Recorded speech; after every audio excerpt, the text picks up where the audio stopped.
Hello दोस्तों, आपका अपना YouTube channel achiever point HRT पर पुनः स्वागत है। आज हम हिस्ट्री के एक टॉपिक जो है आधुनिक भारत का इतिहास के अंतर्गत यूरोपियों का भारत आगमन से संबंधित कुछ तथ्य देखेंगे कि कैसे भारत में यूरोपियों का आगमन हुआ। उसके संदर्भ में सर्वप्रथम पुर्तगाल की चर्चा करेंगे, इसलिए पुर्तगालियों का भारत आगमन कह सकते हैं। तो पुर्तगालियों को भारत क्यों आना पड़ा, इसके संदर्भ में थोड़ी सी तथ्य है, उसके बारे में हम लोग जानकारी लेंगे। उसके पहले थोड़ी सी, हमारे पास मैप तो है नहीं, बट उसको डायग्राम के जरिए हम समझने की कोशिश करेंगे कि रास्ते, जैसे सपोज दैट हमारा यहाँ पे है यूरोप। सपोज दैट ये यूरोप है, इसको समझ लेते हैं ऐसे। यूरोप ये अपना एशिया है दोस्तों, ठीक है। और एशिया में यहीं पे है भारत, ठीक है। अपना एशिया जो भी है डायग्राम में अलग होगा, एशिया में ये भारत है। अब इधर क्या है, नॉर्थ अमेरिका इधर ही है, साउथ अमेरिका यहाँ है, ऑस्ट्रेलिया नीचे, और यहाँ पर क्या कौन है, यहाँ पे है अफ्रीका। ऐसे ही डायग्राम बना लिए, ठीक है। इसको ये हो गया आपका Europe, Africa, Asia, Australia, north America और साउथ अमेरिका। अब होता क्या था कि एशिया का जो व्यापार होता था, मुख्य जैसे हम लोग इंडिया के संदर्भ में बात करेंगे तो इंडिया हमारा यहाँ है, इसका मैप लंबा होगा, ये छोटा सा है, बहुत सारे देश इसमें आते हैं, यूरोप में भी आते हैं, अफ्रीका में भी। तो समझने की कोशिश करेंगे क्या होता था कि ये जो व्यापार होता था अपना इंडिया से, व्यापार जो होता था जमीनी रास्ते, मतलब स्थल के रास्ते, यहाँ से यूरोप पे जाता था व्यापार। अब हुआ क्या कि 1453 ईस्वी में कुस्तुनिया जो था, यहाँ सपोज डेट मान लेते हैं, इसमें बहुत सारे देश हैं, यहाँ मान लेते हैं कुस्तुनिया है। तो ये कुस्तुनिया पर जो है उस्मानियों का कब्जा हो गया। उस्मानी लोग क्या कर लिया, कुस्तुनिया का मतलब हो गया कि पूर्वी रोम, तो उस पर कब्जा हो गया उस्मानियों का। अब उस्मानियों का कब्जा हो गया तो यहाँ से आगे जाने वाला जितना भी व्यापार था ये बंद कर दिया, आगे जाने नहीं दिया, तो व्यापार यहाँ से बंद हो गया। तो भारत के में प्रचलित था मसाला और सूती वस्त्र वगैरह, जो यूरोप में उस समय काफ़ी डिमांड था, यूरोप में इसका काफ़ी डिमांड था, तो यहाँ जाना बंद हो गया। अब जब उसका रीजन पता चला यूरोप में, तो यूरोप में कहने का मतलब कि यहाँ पर देश है पुर्तगाल, स्पेन बहुत इधर से भी बड़ा है, इधर ऊपर है ब्रिटेन, डच, फ्रांस वगैरह सब, तो ये यहाँ पर देश है सब, ठीक है। अब क्या हुआ कि यहाँ पे जाना बंद हो गया और यहाँ पर भारतीय सामानों का काफ़ी बड़ा ज़्यादा मतलब डिमांड था। तो उस कारण से क्या हुआ कि ये लोग जब बंद हो गया व्यापार, तो ये लोग मतलब इनको कमी महसूस होने लगा कि हम कैसे जो है वो सामान को प्राप्त करें। तो ये लोग का सोचे कि एक यहाँ से हम लोग भारत को, समुद्र के रास्ते भारत को खोज करेंगे, ये लोग ठान लिए, क्योंकि उन लोग को मसाला पसंद था और चिकन जो है बिना मसाला के अच्छा लगता नहीं है दोस्तों। थोड़ा सा इसी इंटरेस्टिंग बनाने के लिए बोल रहा हूँ। तो ये उसी के लिए बनाने के लिए, मसाला के लिए यहाँ भारत को खोजने के लिए निकलते हैं। तो उसके क्रम में क्या है, सबसे पहले वहाँ से जो एक यात्री है वो चलता है, उसका नाम है नाम थोड़ा सा उटपटा है, बार्थोलोम्यो डियास। 2-4 बार बोलिएगा तो आ जाएगा ऐसे ही, बार्थोलोम्यो डियास। ये जो है 1487 ईस्वी में कहाँ से चलता है, पुर्तगाल से चलता है। पुर्तगाल कहाँ है, यहाँ। तो ये क्या करता है कि पुर्तगाल से चलता है, और पुर्तगाल से ये जो है ये अफ्रीका के किनारे ये सब समुद्र है, ये अटलांटिक महासागर है।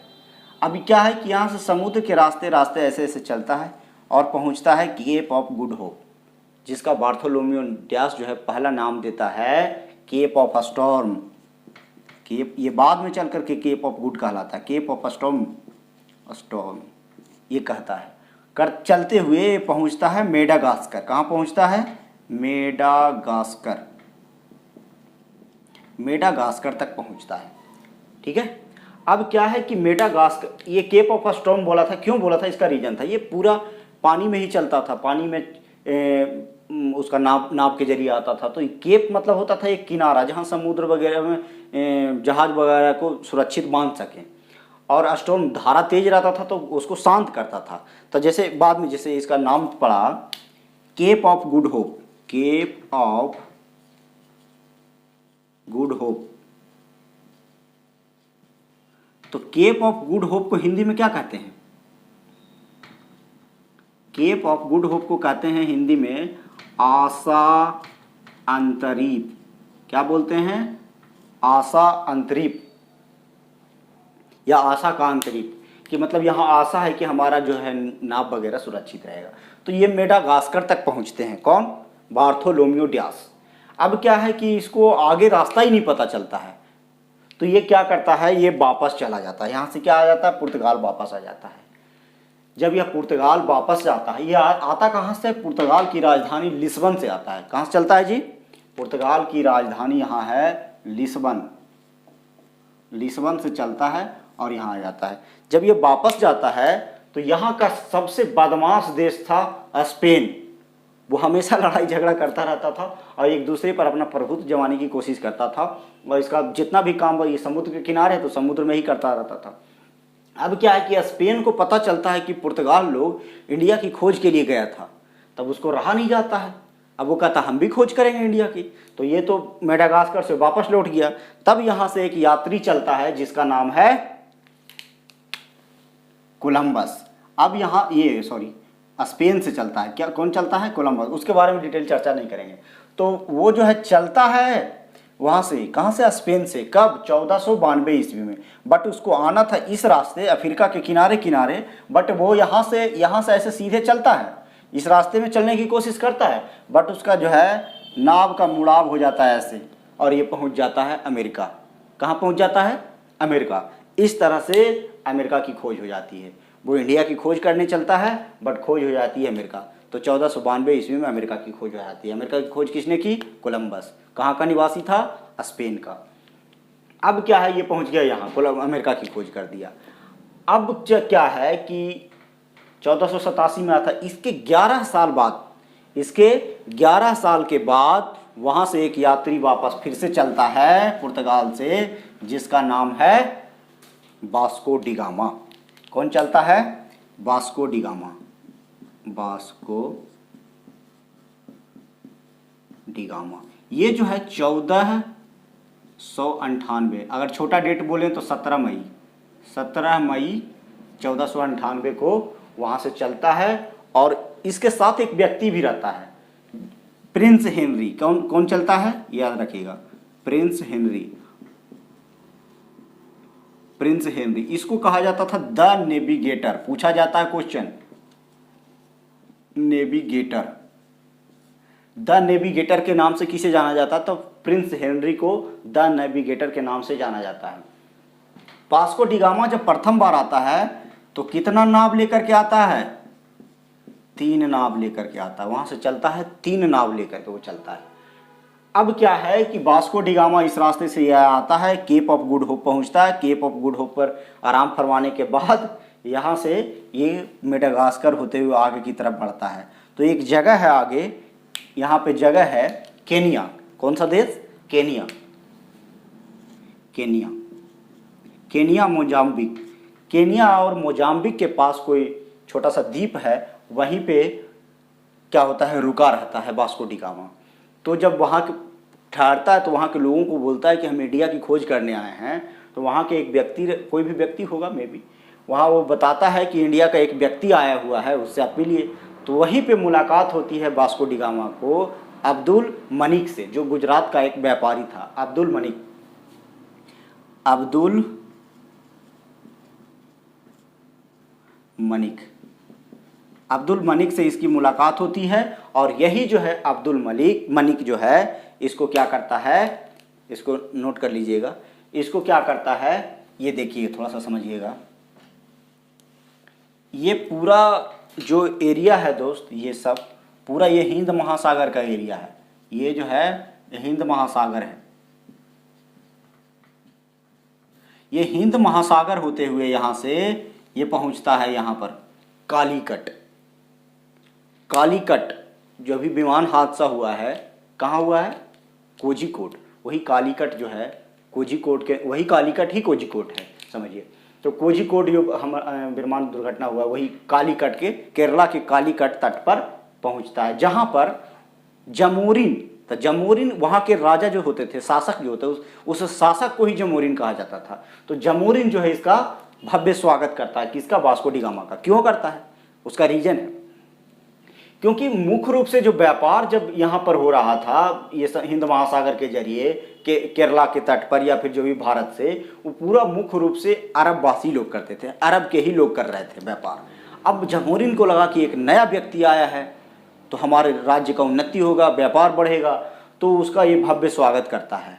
और उसको क्या है कि काफ़ी, जब ये वास्को डी गामा यहाँ पहुँचता है, थोड़ा बहुत यहाँ वहाँ घूमता है, उसके बाद क्या करता है, यहाँ अपना व्यापार करता है। इसको मिटा रहे हैं, क्या करता है, व्यापार करता है। अब व्यापार करने के क्रम में क्या होता है, वास्को डी गामा व्यापार करता है, व्यापार करके फिर वापस यहाँ से ये पुर्तगाल पहुँचता है।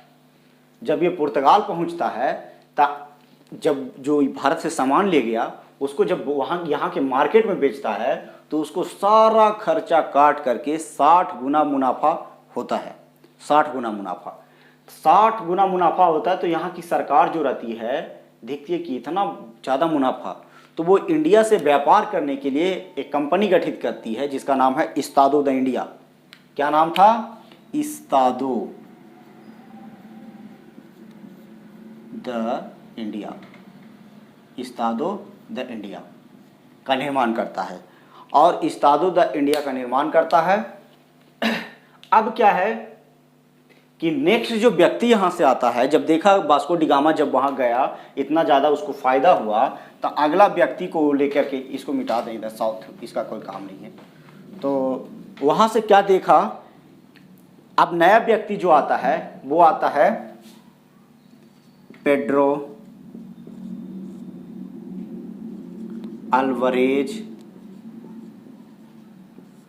कैब्राल। ये व्यक्ति पुर्तगाल से आता है और वास्को डी गामा कितनी नाव लेके आया था, 3 नाव लेके आता है। लेकिन ये 3 नाव नहीं 13 नाव लेकर आता है, जिसको हम लोग पढ़ते थे पहले कि 13 जहाज का बेड़ा लेकर आया था यही पेड्रो अल्वारेज कैब्राल। 13 जहाज अपने साथ लेके आया था कि हम व्यापार करेंगे। जब ये भारत पहुंचता है व्यापार करने के लिए, यहाँ पहुंचता है तो सबसे पहले ये व्यापार नहीं, यहाँ पर पहले घूमता है, ये यहाँ के एरिया का मुआयना करता है। तो ये मुआयना के क्रम में जो है कोचीन और कुन्नूर घूमता है। तो वो कोचीन और कुन्नूर में जब घूमता है तो देखता है कि कोच्चि और कुन्नूर में जो है वहाँ के जो राजा हैं एक दूसरे को देश भावना से देखते हैं और एक नीचा गिराने की कोशिश कर रहे हैं, उनमें मनमुटाव चल रहा है। तो कैब्राल के दिमाग में एक बात आती है कि यहाँ फ़ायदा उठाया जाता है, उसके दिमाग में कुछ हरकत चलना शुरू हो जाता है। हालांकि कैब्राल के बारे में कुछ ज़्यादा कुछ खास है नहीं। 1500 ईस्वी में आता है, 13 जहाज का बेड़ा लेकर के आता है। ये ध्यान रखना है, कब आता है, 13 जहाज के बेड़ा लेकर के आता है, 13 जहाज का बेड़ा लेकर के आता है। और एक काम ये करके जाता है पेड्रो अल्वारेज कैब्राल कि जब ये यहाँ पर पहुँचता है तो ये देखता है कि अरबवासी जो है यहाँ पर मुख्य रूप से व्यापार अरबवासी ही कर रहा है और वो क्या कर रहा है, बिल्कुल निहत्था है, उसके पास कुछ भी हथियार वगैरह नहीं है। तो वो क्या करता है कि जाने के क्रम में यहाँ पर क्या है, एक जहाज उसका लूट लेता है और उसका जो जितना भी संपत्ति मतलब व्यापार के लिए जो सामान रहता है उसको लूट के लेके चला जाता है और नाव को गिफ्ट कर देता है वहाँ के राजा को।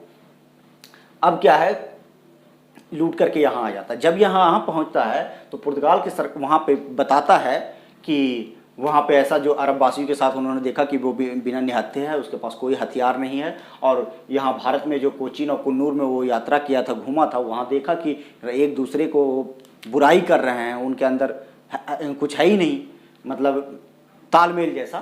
तो वो क्या किया, यहाँ ये सब बात जब बताया कहानी, तो अब यहाँ से क्या करता है, थोड़ा सा वो पुर्तगाली लोग जो है आक्रामक टाइप के हो जाते हैं। अब क्या है कि देखिए वहाँ से ये पेट्रोल ब्रिज कैब्राल के बारे में ज़्यादा कुछ नहीं, दूसरा ही व्यक्ति था और इस्ताद इंडिया इसकी कंपनी का नाम था। अगला जो व्यक्ति है वो क्या, वहाँ जब ये बात बताती है तो फिर से जो है वास्को डी गामा को फिर से भेजा जाता है सेकेंड बार। कितना बार जी, सेकेंड बार। ये कौन आता है, वास्को डी गामा। कब आता है, 1502 ईस्वी में। कब आता है, 1502 ईस्वी में। और ये इस्तादो द इंडिया इसको मुख्य रूप से इसीलिए भेजता है कि यहाँ पर व्यापारिक कोठी का निर्माण कर सके, कोठी बनाने के लिए भेजा था इसको। तो 1502 में आता है और 1503 ईस्वी में, कब, 1503 ईस्वी में ये कोचीन में अपना पहला व्यापारिक कोठी का निर्माण करता है। कोचीन में कोठी बनाता है। क्या बनाता है, कोठी, पहली कोठी। पहली कोठी कहाँ बना, कोचीन में। कौन बनाया, वास्को डी गामा। इसीलिए मुख्य रूप से भेजा था। और वास्को डी गामा के बारे में दूसरा के बारे में फिर है नहीं, यहाँ से अपना जो भी सामान है फिर वापस लेके जाता है इंडिया का, सॉरी, पुर्तगाल। अब क्या है कि नेक्स्ट जो व्यक्ति आता है वो पुर्तगाल के हिसाब से बहुत इंपॉर्टेंट होता है। वो व्यक्ति है और परीक्षा के हिसाब से भी इम्पोर्टेंट है। तो यहाँ देखिए, इसको नोट करना हो नोट कर लीजिए, वीडियो पॉज करके। अगला व्यक्ति को हम देखते हैं, मेरा बोर्ड छोटा पड़ जाता है इसलिए। क्या है, अब क्या है कि अगला जो व्यक्ति है वो है फ्रांसिस डी अल्मेड़ा। नाम उटपटा लगता है, 2-4 बार नाम लीजिएगा तो फ्रांसिस डी अल्मेड़ा आता है। तो फ्रांसिस डी जो अल्मेड़ा है वो कब आता है, 1505 में। कब आता है, 1505 में आता है, 1509 तक रहता है। इसका सबसे बहुत और बेहतरीन काम था ब्लू वाटर पॉलिसी। ये क्या करता है, ब्लू वाटर पॉलिसी, पहले इसको समझिएगा। नीले जल की नीति। नीले जल की नीति से तात्पर्य ये है, यहाँ पर कौन सा सागर है, हिंद महासागर। तो हिंद महासागर में क्या करता है, हिंद महासागर, जब ये पूरी कहानी यहाँ पर बताता है तो ये हिंद महासागर में पूरा अपना अधिकार जमाने के हिसाब से ब्लू वाटर पॉलिसी बनाता है, नीले जल की नीति। उसमें वो करता क्या है, उसमें क्या करता है कि यहाँ से जितना भी अरबवासी आता था, यहाँ से व्यापार करता था, उसको सबसे पहले तो क्या करता था, उसका जहाज़ के लूट लेता था। जो भी आता था उसका सामान लूट लेता था, जहाज़ को डुबा देता था। अब क्या है कि जब ये ऐसा करने लगा तो यहाँ अरबवासियों में दहशत पैदा हो गया और वो फिर व्यापार करना कम कर दिए। तो मुख्य रूप से एकाधिकार हो गया पुर्तगाल का, यहाँ पूरा व्यापार यही करने लगा। और हिंद महासागर एक समय ऐसा हो गया कि पुर्तगाली महासागर के नाम से जाना जाने लगा। ये पुर्तगाली महासागर कहलाने लगा कुछ समय उस समय के लिए, क्योंकि उस पर उसका एकदम एकाधिकार हो गया यहाँ। बाद में करके भविष्य में उसमें परमिट प्रणाली भी लगाता है, जिसको कार्टेज कहा जाता है। प्रश्न आता है एक, ये भी प्रश्न आता बहुत पूछता है कि समुद्री लूटपाट के नाम से किसे जाना जाता था, तो वो पुर्तगालियों को जाना जाता है। क्यों, इसीलिए जाना जाता है क्योंकि ये समुद्र में लूटपाट करता था, दूसरे के जहाज़ को डुबो देता था, सामान लूट लेता था और चला जाता था। बाद में यहाँ कार्टेज प्रणाली लाया, जो कार्टेज दिखाता था वो व्यापार करता था। मतलब अगर व्यापार करना रहता था तो उसको परमिट लेना पड़ता था इस्तादो इंडिया से, जिसको कार्टेज कहा जाता था। तो वहाँ से जहाज़ गुजरता था तो उसको चेक किया जाता था। इसकी सेनाएँ रहती थी, नौसेना। तो ये जब वो चेक करता था कि कार्टेज है कि नहीं, तो कार्टेज रहता था तो उसको बिल्कुल छोड़ दिया जाता था। अदरवाइज अगर उसके पास कार्टेज नहीं होता था तो उसके जितने भी जहाज़ में सामान रहता था, सामान को लूट लेता था, जहाज़ को डुबो देता था। ऐसा काम करता था ये अल्फांसो। ये ब्लू वाटर की नीति के लिए जाना जाता है और लूटपाट के लिए जाना जाता है। और कुछ इसका, हाँ एक चीज़ और सबसे इम्पोर्टेंट तो भूल ही गया, इसका सबसे इम्पोर्टेंट यही है कि इसको जो है भारत का प्रथम वायसराय बोला जाता है। प्रथम, क्वेश्चन बहुत बार आता है कि पुर्तगाली प्रथम वायसराय कौन था, या गवर्नर जनरल, गवर्नर जनरल भी कह सकते हैं। प्रथम वायसराय या गवर्नर जनरल, तो फ्रांसिस डी अल्मेड़ा ही था। प्रथम पुर्तगाली वायसराय कौन था, तो फ्रांसिस डी अल्मेड़ा। और इसका कोई नहीं है, ब्लू वाटर पॉलिसी ही मुख्य रूप से जाना जाता है, इसी के लिए जाना जाता है। अगला देखिए क्या है, अगला जो व्यक्ति आता है वो पुर्तगाल के लिए और इससे भी ज़्यादा प्रभावी होता है। और पुर्तगाल का भारत में जो ये मतलब आया, इसका वास्तविक संस्थापक कहा जाता है, जिसका नाम है अल्बुकर्क। क्या नाम है जी, पूरा नाम लिख देते हैं,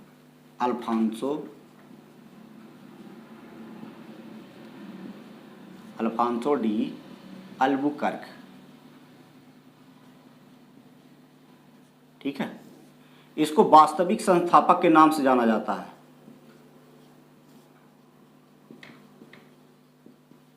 वास्तविक संस्थापक क्यों माना जाता है?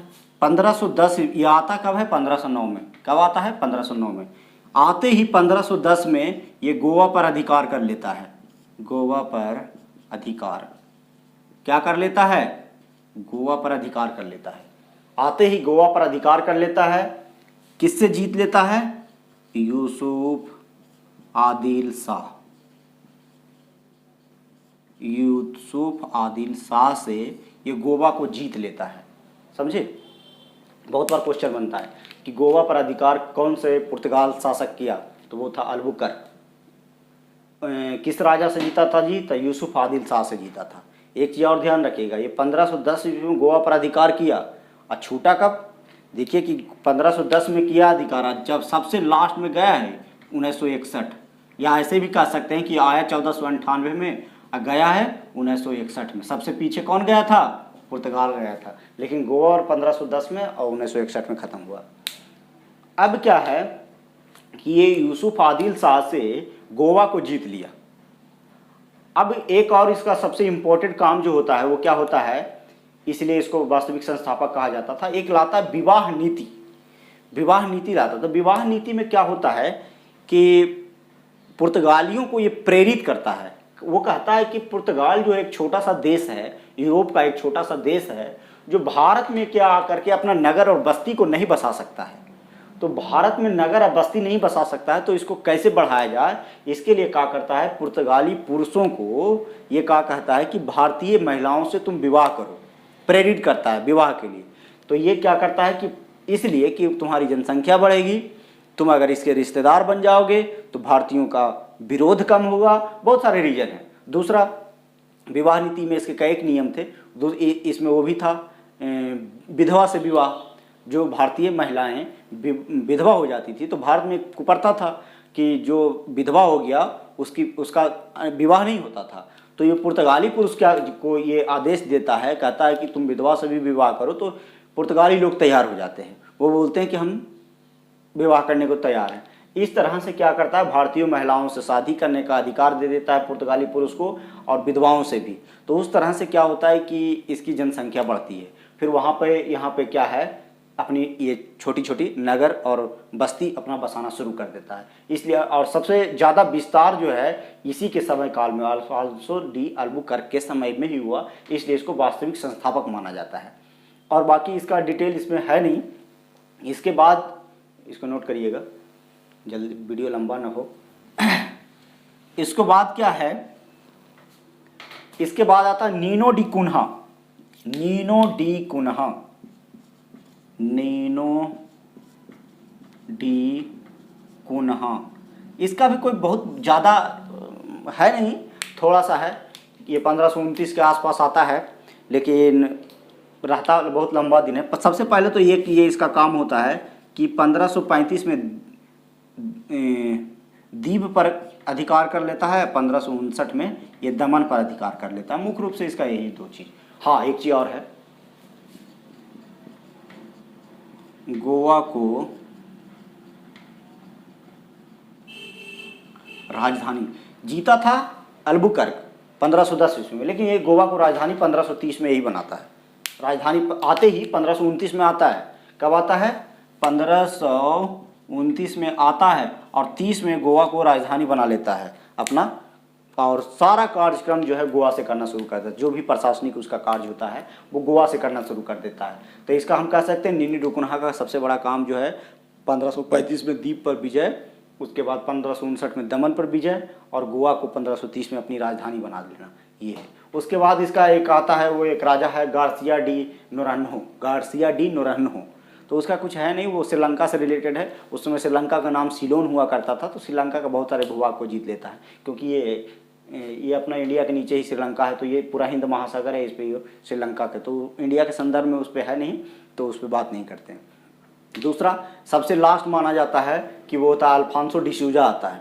तो अल्फांसो डिसूजा के बारे में भी कुछ नहीं है, लेकिन अल्फांसो डिसूजा के साथ एक आता है सेंट जेवियर, एक पादरी था सेंट जेवियर, जो भारत में शिक्षा और ईसाई जो है, ईसाई का संस्कृति डेवलप करता है, बढ़ावा देता है लोगों में, और ईसाई मिशनरीज का निर्माण करता है। ईसाई मिशनरीज डिसूजा के साथ आता है कौन? Saint Xavier. कौन आता है जी? Saint Xavier. ये क्या है? एक पादरी है सेंट जेवियर। ये क्या करता है? ईसाई मिशनरीज का निर्माण करता है। और ईसाई मिशनरीज नीचे दिख रहा है आपको कि नहीं? देख, मिशनरीज शायद दिखते भी ना रहा होगा, नहीं दिख रहा होगा तो ऑडियो बोल रहे हैं उससे अति कर लीजिएगा। सेंट जेवियर पादरी ईसाई मिशनरीज का क्या करता है? ये निर्माण करता है, और यहाँ पर क्या है कि शिक्षा और संस्कृति को बढ़ावा देने के लिए प्रेरित करता है लोगों को। कौन? Saint Xavier. किसके साथ आया था? तो वो आया था डिसूजा के साथ, अल्फांसो डिसूजा के साथ। अब ये इतना हो गया, ठीक है। अब इसका क्या है कि कुछ सामान लेकर के आया था पुर्तगाली लोग, जैसे छापाखाना का प्रयोग सबसे पहले कहाँ हुआ? तो पुर्तगाली लोग लाया प्रेस। क्या? प्रेस, जिसको बोलते हैं छापाखाना। पपीता, गन्ना, अनानास, आलू, ये सब चीज़ें, वो तंबाकू, इम्पोर्टेंट है, क्वेश्चन पूछता है। ये सब चीज़ें जो है वो अपने साथ भारत लेके आया था। तो ऐसा नहीं कि ये सब चीज़ें जो है पुर्तगाल में ही होता था। ये चीज़ें जब यात्रा यहाँ करने के दौरान कहीं यहाँ से कहीं, छोटे छोटे देश थे, तो वहाँ से क्या है कि उसको जहाँ से जो प्राप्ति होती थी वो उठा लेता था। तो यहाँ से मान लिया, यहाँ से जो भी मिले, तो आलू लाया, तंबाकू लाया, अनानास, गन्ना, पपीता, प्रेस, ये सब का स्थापना किए। उसको पुर्तगाली का देन कहा जाता है कि पुर्तगाली लोग ही भारत में ये सब चीज़ें दिए। और उसका उद्देश्य क्या था? जो भारत आया था तो उसका उद्देश्य, पहला उद्देश्य तो था क्या था कि व्यापार करना। दूसरा हिंद महासागर पर कब्जा, धीरे धीरे उसका बन गया था। और दूसरा ईसाई धर्म के प्रचार भी था।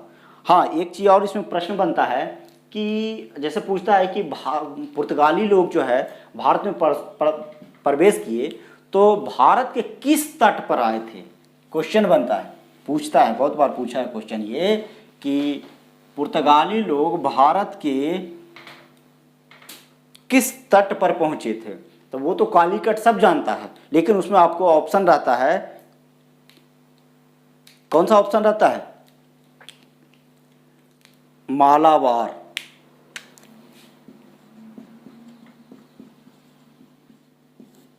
ये तट जो केरला के जो पास है तट, उसको मालाबार बोला जाता है, इसको बोला जाता है कोरोमंडल।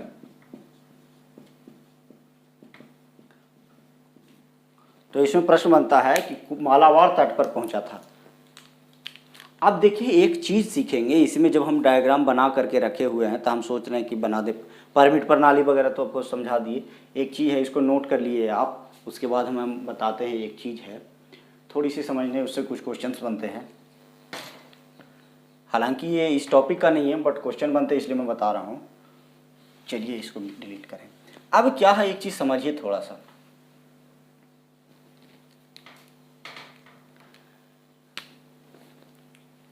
क्या है ये जो है, ये इधर अमेरिका है, ये नॉर्थ अमेरिका, साउथ अमेरिका, और यहाँ पूरा अटलांटिक महासागर है।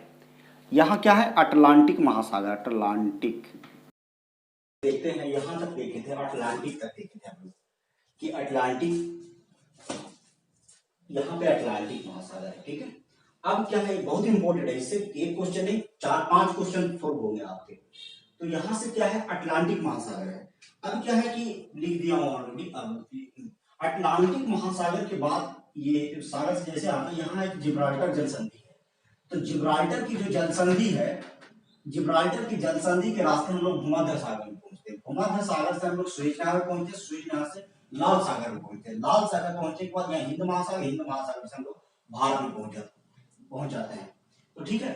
अब क्या है कि ये जो रास्ता है, पहले पुर्तगाली लोग यहाँ से यहाँ तक जाते थे, इस रास्ते से जाते थे, यहाँ से ऐसे जो खोज किए थे वो।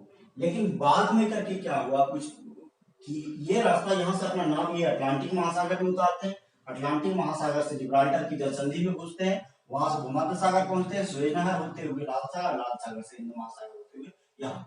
तो ये जो इतना जो ऐसे घूम करके जाते थे, ये यहाँ से ऐसे जा रहे हैं, इसमें इनको जो है 6000 मील की दूरी कम तय करना पड़ता है।